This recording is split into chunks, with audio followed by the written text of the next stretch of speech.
In today's news, police confirm shooting incident in PURCELL estate area.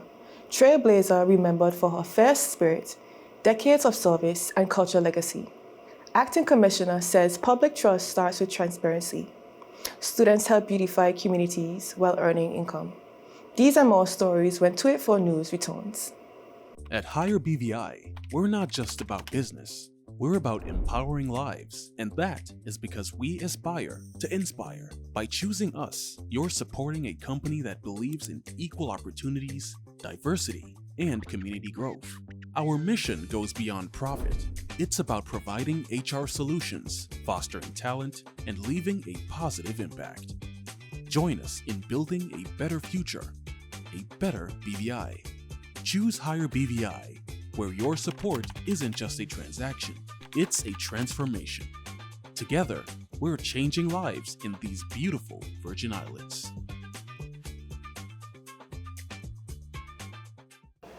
Welcome viewers to Thursday, July 17 edition of 284 News. I am Kayla Penn, bringing you the latest of the British Virgin Islands.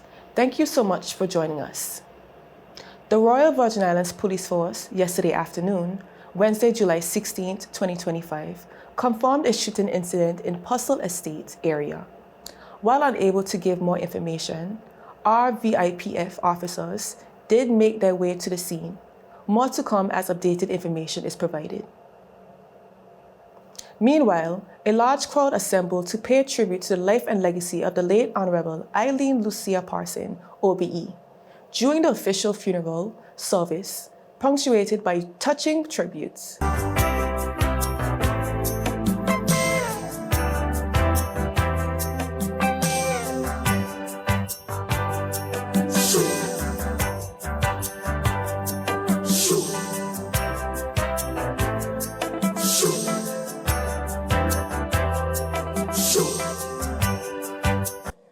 There's one story, however, I can't tell. It can only be told through the voice and the pen of Mrs. Parsons. And this morning, I want to share that story with you as she lays out for us her journey to today. It all began on July 5th, a bright Saturday morning, when, as a girl child, I was born foot first on my great-grandmother's estate in the country area of Tortola called Kooten Bay. As a very little person, I was taken to West End, where, when my feet were strong enough, on Monday mornings, Mr. Ernest Romney took his grandchildren, Alice and Cyril, and me to Zion Hill Methodist School, where I learned to, and in spite of being left-handed, learned to write. As a little person in West End, where the simple pleasures of going in the sea, sailing to Road Town on the Flame to attend Empire Day celebration, stayed in Miss Abbott's boarding house on Main Street. Walking to Zion Hill for school during the week and church in the same building on Sunday was as natural as breathing. My little feet moved again and sailed on the Flame for Road Town, where I was enrolled in the Road Town Methodist School. Attending school in Road Town was a wonder. You were in the city, and everything was new and strange. The school was not the church, and there were new friends, new teachers, more place to go. And best of all, I discovered my siblings in the country.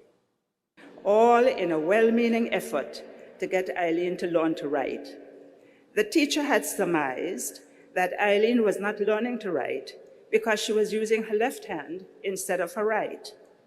Fearing the worst, a trusted friend had encouraged Nen to remove Eileen from Zion Hill Methodist School and enroll her in the Rotown Methodist School. There, Eileen had defied the odds. In no time at all, she had learned to write with her left hand, and with Nen's help, went about navigating her way around town and making new friends. Best of all for the young Eileen, though, was to have discovered and gotten to know her siblings up the country. But the young Eileen would be on the move again, for the days of the 1930s in the British Virgin Islands were hard scrabble days.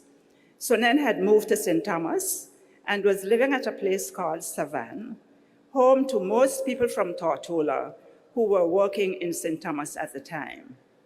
Nen was working a half-day job in the country for some white people. Meanwhile, Eileen had been moved to Manchester, but later on, her mother had taken her to St. Thomas to be a flower girl in Cousin Henny's wedding.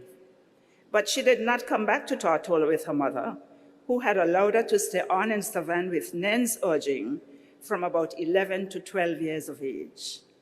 Now, at the difficult and complex developmental stage as an adolescent, she would once again defy the odds by successfully maneuvering the stigma of being from backward Tortola.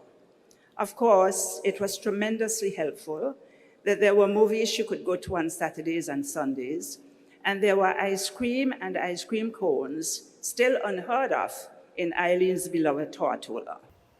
During a recent interview on the radio program Talking Point, Acting Police Commissioner Jacqueline Vanterpool spoke on areas implementing to build public trust with the RVIPF.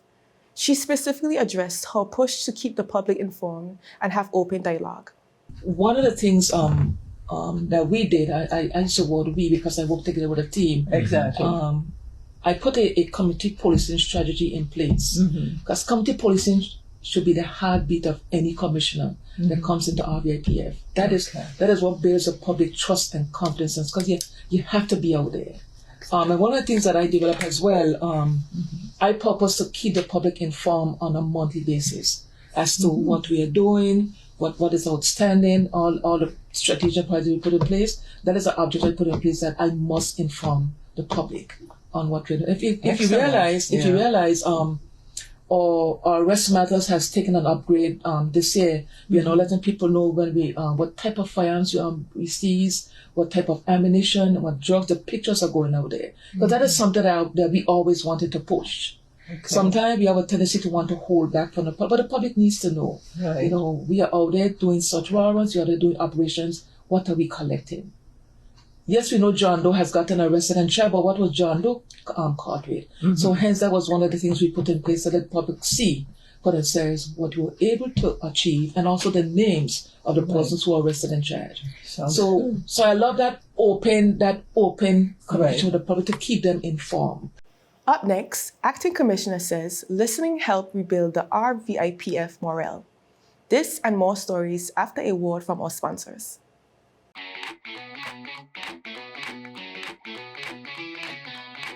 My name is Henry Bosch. I work for PPG. I'm here to explain to you the use of the Deltron NXT paint line and Enviro-based high performance, one being solvent-borne and the next being water-borne. The difference is that one is totally manufactured with rosins and thinners and all the good stuff that solvents bring, versus our new technology, which is waterborne, which is 100% latex. What we're gonna do is that we reduce the solvent-borne with a DT885, which is a mid-temp reducer, and the waterborne uses T494, which is a waterborne reducer. We will today be using either DCU 2042, which is a speed clear, or we will be using DCU 2021, which is a classic. We have here our equipment. We have 8-ounce measuring cups, and we also have our 32-ounce mixing cup. We will also have with us our Venturi. This is a blower for us to dry the waterborne paint, which speeds up the process. The good thing about waterborne paint is that as soon as it evaporates, you're good to go. So now Gilligan will dilute the waterborne paint with the waterborne reducer. We made 8 ounces, that would be 1.6 ounce. It always has to be properly mixed until we get an even mixture within the paint mixing cup. So when we spray, we don't see uneven coats of color. So right now we're filling our paint gun with 8 ounces of diluted paint. We're gonna see how far 8 ounces will take us. Waterborne paint seems to look blotchy on your first coat. Don't pay no mind to that. Don't try to achieve full coverage on your first spray. Excellent. Let it dry. So the process in waterborne is 2 even coats, and then we have what we call a dust coat. Well, now we're gonna have Mr. Brown apply the first coat of clear on his waterborne panel. We'll let it flash off, and then he'll come back and coat it with his second coat to finish it off. As you had seen in the previous shots, we had a little blotchiness, and you'll see some patches. That's all due on purpose to sandpaper to prove that with Enviro-based high performance, all technicians, the body work has to end at 800 grit or plus. Well, Enviro-based is like we're trying to shift everyone into that slowly but surely. The entire west coast of the United States and all of Canada has already been on waterborne for the past 10 years. And now soon it'll be the eastern seaboard, which covers the Caribbean. So when that happens, we'll all be affected. So it's best to start now, start trying and applying waterborne, because eventually everyone will be on it. And referring to technicians, it's less harmful because it doesn't have all the toxic chemicals that solvent-borne paints do. Welcome back, and thank you for staying with us. Acting Commissioner of Police, Jacqueline Vanterpool, credits her responsiveness and her ability to listen to her officers for some of our successes she has been able to achieve in the Royal Virgin Islands Police Force. Vanterpool has been acting in the post of Commissioner following the end of the former Commissioner Mark Collins' tenure of the 30th of November 2024. During the Talking Points program Monday evening, Vanterpool shared that Collins may have lost his way during the latter of his contract. Hence, he was not as successful in getting things done and reluctant from officers to work with him. During Matt Collins' tenure, when he first started out, he started out quite well. I must say that he started out quite well.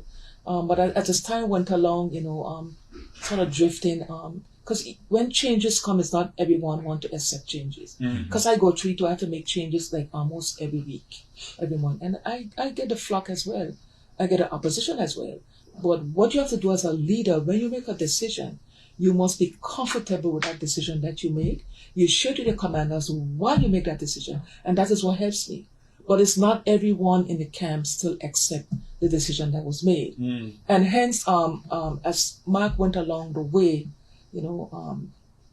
tend to stray, and one of the factors you have to listen when your command team speak to you. Doesn't matter whether you're on top, you have to listen to your command team when they give you advice and when they give you instruction. You have to listen. If you fail to listen, you're going to find yourself going on a slippery slope.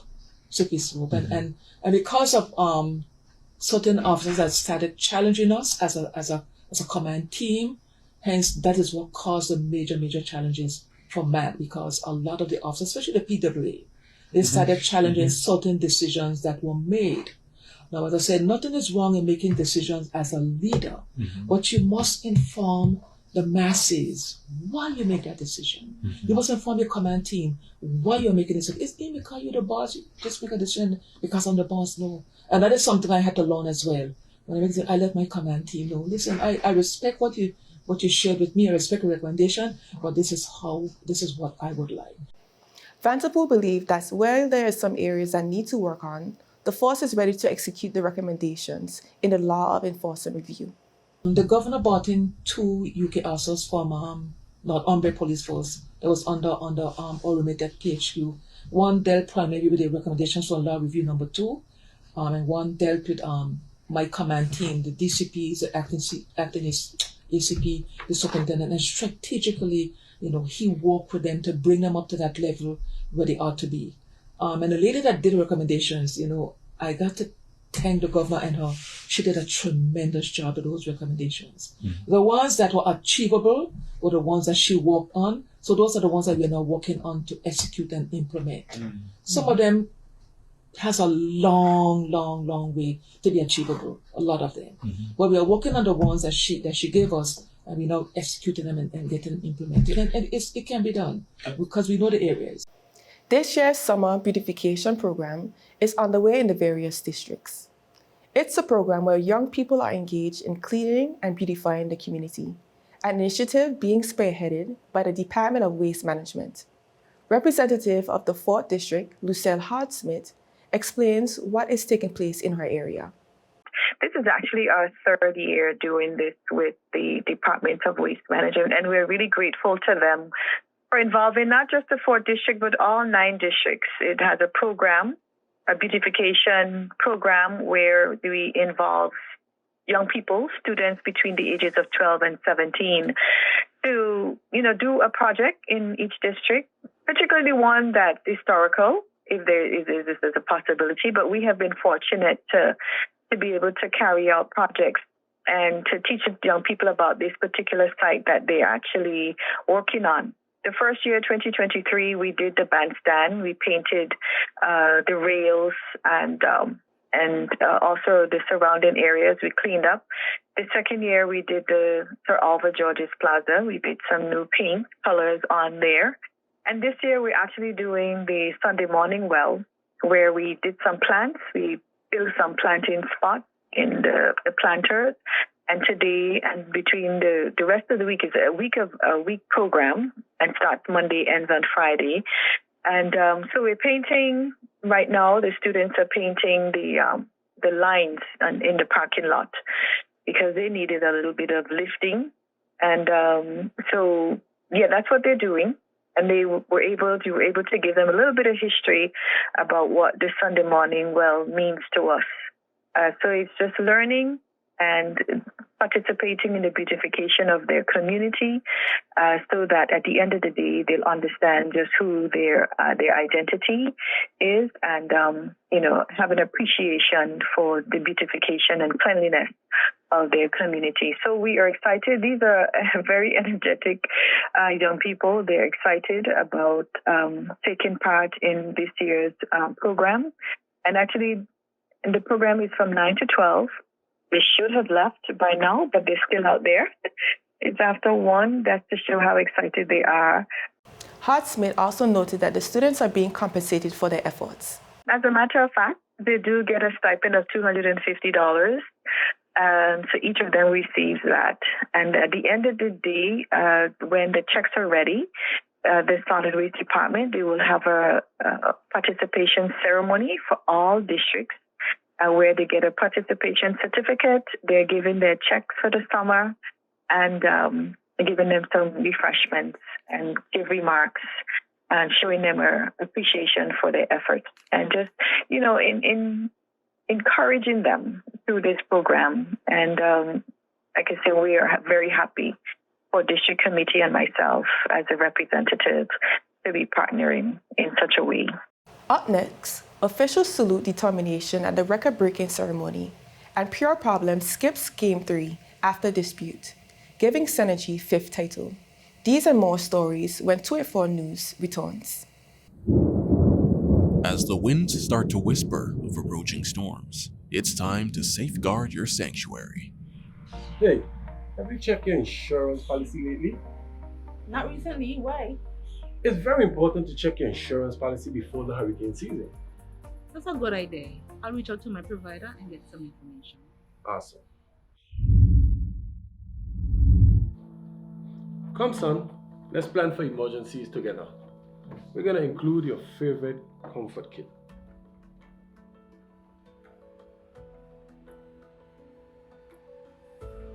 Thanks, Dad. That makes me feel safer. We're packing extra medications and extra batteries for your hearing aid. And by the way, don't forget my glasses. Okay, Pops. All right, let me see.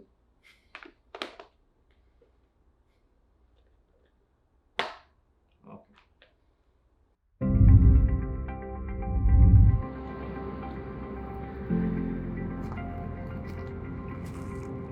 going on, dog? What you saying? You good? You got truck? How you doing? I hear trimming some of the branches to make sure they don't cause a frig when the storm come. Fair point. I gotta go clean out the gutter them down by me, so nothing don't build up. You know how that could go, son. Makes sense. That sounds good. We gotta be prepared. Facts. Sometimes we get off track, but that's okay. Yeah. Thanks for chilling with the dog today, you know. Man, anytime, you know I got you. Yeah, but the place so damn hot now. And you know the old people them say when it's so hot, a storm somewhere out there coming. Listen, I rebuke that in the name of great God of the universe, okay? Let me move these stuff so they don't cause a problem. Alright, me and my neighbor window get knocked out at all. Remember, we're in this together. Reach out to your community, lend a hand, and shield each other from the storm's challenges. A message from the Department of Disaster Management and 284 Media. Just give me my service. Yeah. Just give me my service. Just give me my service. Make the switch to CCT and get connected today. Unlimited talk, text, and data. Visit any CCT store or call us at 444-4444. CCT, Life Unlimited. Welcome back and thank you so much for sticking with us. Students, faculty, and staff of the Alternative Secondary Education Program and the Virgin Islands High School Certification Program on Wednesday, July 16, 2025, in a ceremony supported by many well-wishers, graduated the largest cohort of alternative education graduates to date. Chief Education Officer, Ms. Orlandette Crabb, delivered congratulation remarks to the graduating class. It is an honor and a joy to welcome you to the 2025 graduation ceremony of the Alternative Secondary Education Program. Of all the over 20 graduations that I have attended in the last few weeks, this one always turns out to be my favorite. Because this celebration, class of 2025, your celebration, is not just about crossing a stage. It is about climbing mountains, defying odds, rewriting narratives, and proving that your past does not define your future. Today we honor more than just your academic achievement. We honor your fight. The quiet battles no one saw, the evenings you did not want to go to class, the moments when giving up seemed easier, but you chose to keep going. We are here because you refuse to be counted out.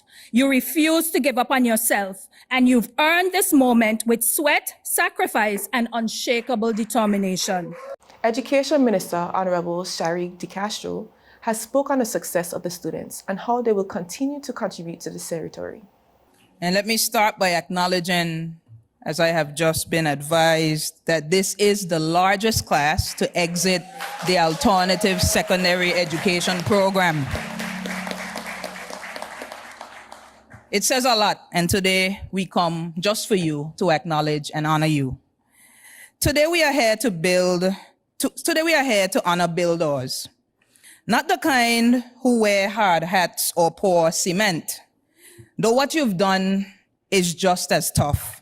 I'm talking about the kind of builders who take what life gives them, pieces, fragments, failures, starts and stops, and still find a way to construct something solid, something that holds, something that stands. You, class of 2025, you are the builders of your own futures. And my goodness, what a structure you have built. Many people begin their educational journey with a clear path, a set blueprint, 4 walls, a clean foundation, fresh bricks lined up and waiting. But your experience was different. Some of you were handed broken materials. Some of you had to rebuild after collapse. Some of you had to break through the wall that was built around you by circumstance, by judgment, by systems, but still you built.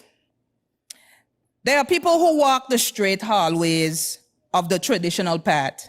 And then there are people like you who had to build your own hallway. Brick by brick, choice by choice, late night by late night. And I want to say this to you clearly today. The building you've constructed is just as worthy, maybe more so than any mansion made from ease. Valedictorian of the class, Mr. Oren James, delivered a riveting presentation inspiring all to continue excelling despite challenges. Faculty, family, friends, and most importantly, the graduating class of 2025. Today we stand at the edge of something new. It's exciting, a little terrifying, and absolutely unforgettable. We spent the last year learning so much, not just from textbooks, but from each other. We've learned resilience when things didn't go as planned. We've learned how to lead, how to follow, and how to find our voice. We've learned that success isn't just about grades, it's about grit, growth, and heart. Corazón. To our teachers, thank you for challenging us, believing in us, and occasionally giving us extensions we really needed. To Ms. Gatliff, facials, thank you for always being there, and only you know what I am talking about. Gratitude is a must.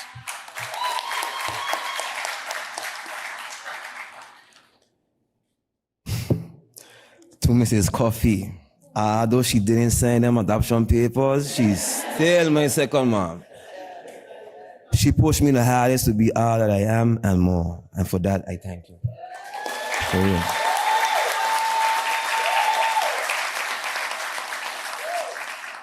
To Mr. Unisa, the first man to ever tell me I could build an airplane. This was in maths class when you said that, and that message channeled in the right waters, Unisa, so thank you.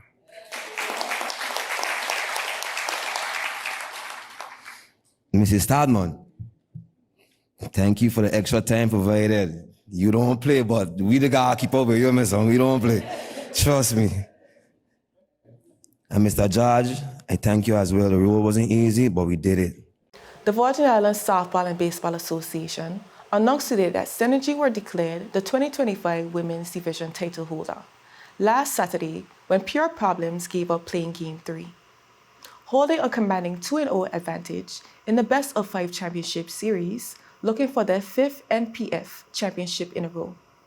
On Friday, July 11th, 2025, the third game was initially scheduled to take place, but after FISPA were informed by a territory-wide power failure impacting the Longbush and the Walman Bewley ballpark, it was put off until Saturday, July 13th. The power failure was reported by the BVI Electricity Corporation, causing FISPA to activate its rainout and postponement format for the league. Under the new agreement, Friday game was set for Saturday and any fourth game Sunday.